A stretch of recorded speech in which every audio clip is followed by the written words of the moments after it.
Slovensko gospodarstvo je majhno, odprto in že tradicionalno vezano na tuje trge. Zdaj, Peter je omenil, da nekateri podatki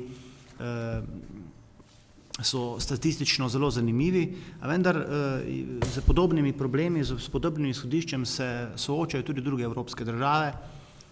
Samo naj omenim primer, da je kar, mislim, da 22 ali 23% vseh slovenskih malih ali pa srednjih velikih podjetij že izvajalo prodajo na tujih trgih, kar je odličen podatek, se s Petrom strinjava, in smo po tem kazalniku na drugem mestu v Evropi. Povprečje v Evropi je nekje okrog 9%, kar je seveda zelo dobro, kaj pomeni, da imamo sposobne ljudi, sposobne podjetnike, ki znajo prodati na tuje trge.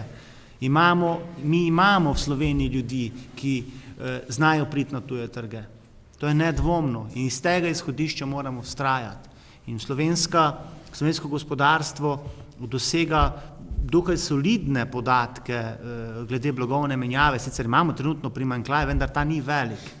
Mi ga lahko dosežemo in en izmed osnovnih ciljev, ki jo vidim za našo državo v prihodnosti, da dosežemo blagovno-trgovinski presežek. To mora biti naše izhodišče, naš cilj in v tem moramo vztrajati. In kar tudi moramo doseči v naši državi je neko družbeno soglasje, neko družbeni konsens, da je internacionalizacija, da je izvoz naša dejansko prioriteta v prihodnosti in vseh ukrepe, ki jih bomo sprejemali v naši državi, morajo temu slediti.